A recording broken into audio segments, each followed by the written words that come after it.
Brought to you by TechnoSpark 20 series smartphones.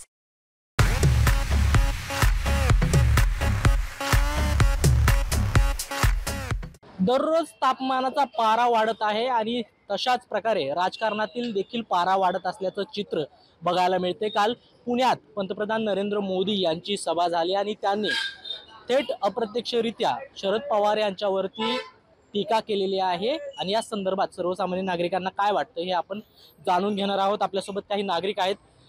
दादा, काय सांगाल? काल पंतप्रधान नरेंद्र मोदी हे पुण्यात आले होते, त्यांनी एक टीका केली शरद पवार यांच्यावरती की शरद पवार हे भटकते आत्मा आहेत। भटकता आत्मा नसणार, ते दादा सगळ्यात चांगले व्यवस्थित काम करणारे आहेत शरद पवार। आता त्यांच्या संदर्भात काही आपण एवढे काही करू शकत नाही, पण शरद पवार जे होते महाराष्ट्रात होते त्यांनी भरपूर काही केलेले। आणखी काही तरुण आपल्यासोबत आहेत। दादा, काय सांगाल? काल पंतप्रधान नरेंद्र मोदी यांचं भाषण बघितलं असेल तर त्याच्यामध्ये शरद पवार जे आहेत, जे ज्येष्ठ नेते आहेत काँग्रेस राष्ट्रवादीचे, त्यांच्या संदर्भात एक वक्तव्य केलं की शरद पवार हे भटकते आत्मा आहेत। चुकीचं आहे। एवढ्या मोठ्या व्यक्तीवर असं भाष्य करणं शोभत नाहीये, जेणेकरून ते स्वतः प्रधानमंत्री आहेत। त्यांनी असं वक्तव्य करणं चुकीचं आहे, कारण शरद पवार सुद्धा महाराष्ट्राचे एक मोठे नेते आहेत आणि त्यांच्याबद्दल असं वक्तव्य करणं चुकीचं आहे। शरद पवारांमुळं खरंच 45 वर्ष झालं महाराष्ट्र अस्थिर झालेला आहे, कारण त्यांनी तसं म्हटलेलं आहे।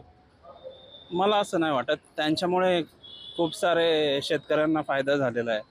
त्यांचं जे शेतीचं धोरण राहिलेलं आहे ते सुद्धा चांगलं आहे। असं नाही की अस्थिर झालंय, ठीक आहे, काही बाबतीत ते चुकले असतील, पण असं नाही म्हणतायत की पूर्णपणेच ते चुकलेले आहेत। राजकारणाबद्दल काय वाटतं सध्याच्या एकूण सगळं बघितलं तर? हा, थोडंसं आपण म्हणू शकतो का, थोडंसं काय म्हणतात, जो जुना स्तर होता तो थोडासा ढासळत चाललाय। नंतर टीका म्हणू शकतो आपण, एकदमच काही ठिकाणी एकदमच चुकीची चालली आहे।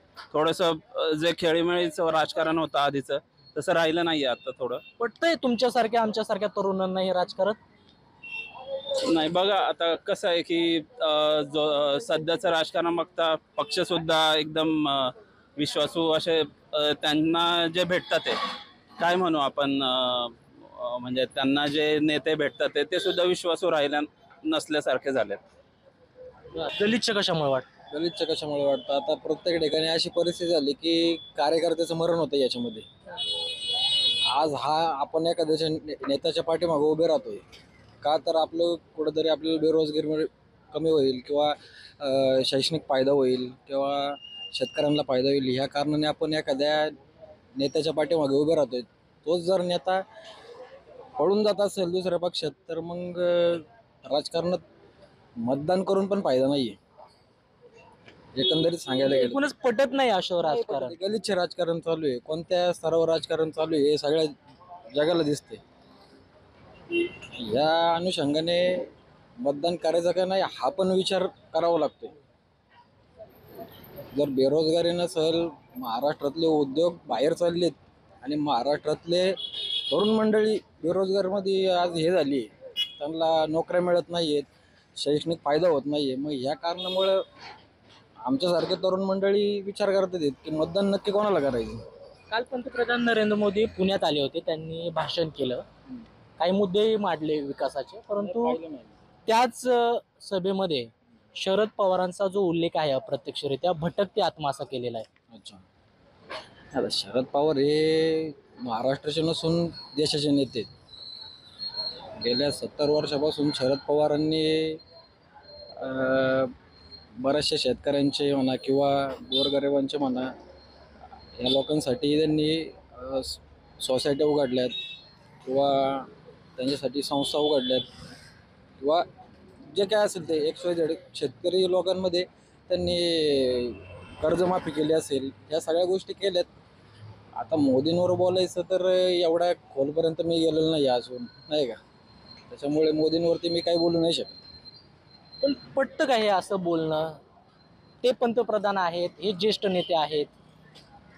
नाही, पटत तर नाहीये मनाला। कुठल्याही नेत्याने कुठल्याही नेत्यावरती टीका करण्याऐवजी आपण केलेल्या कामांची पावती जनतेपर्यंत पोहोचली पाहिजे, एवढं माझं प्रामाणिक मत आहे।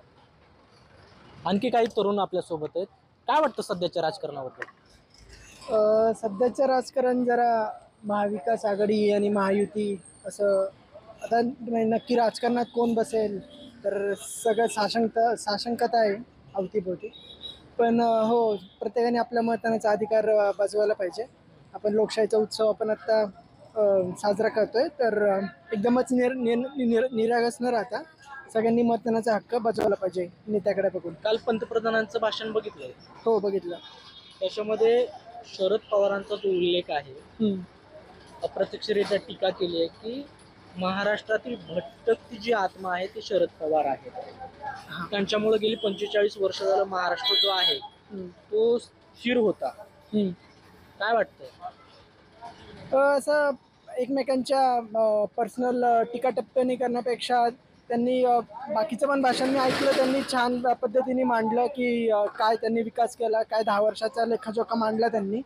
तर हो, पण असं पर्सनल काही टीका टिप्पणी करण्यापेक्षा त्यांनी काय 10 वर्षात कुणी काय करणार आहे त्याचा अजेंडा घेऊन पुढे यावं, ते समाजाला म्हणजे उपयोगी ठरेल. म्हणजे टीका केली त्याबद्दल काय वाटतं? नाही, असं ते ज्येष्ठ नाही ते शरद पवार साहेब, तर असं आणि त्यांनी पण महाराष्ट्राच्या राजकारणात महत्त्वाचं आणि देशाच्या राजकारणात पण मोठं योगदान दिलं आहे. पण असं टीका टिप्पणी नाही करायला पाहिजे पर्सनली, असं मला प्रामाणिकपणाने वाटतं. तर या होत्या सर्वसामान्य नागरिकांच्या प्रतिक्रिया. पंतप्रधान नरेंद्र मोदी यांनी जी टीका केलेली आहे शरद पवार यांच्यावरती, ती टीका पिंपरी चिंचवडमधील नागरिकांना तरी पटलेली नाही. पंतप्रधान नरेंद्र मोदी हे मोठ्या पदावर आहेत आणि त्यांनी अशा प्रकारे टीका करणं योग्य नसल्याचं सर्वसामान्य नागरिकांना वाटतं. कृष्णा पांचाळ, मुंबई तक, पिंपरी चिंचवड, पुणे.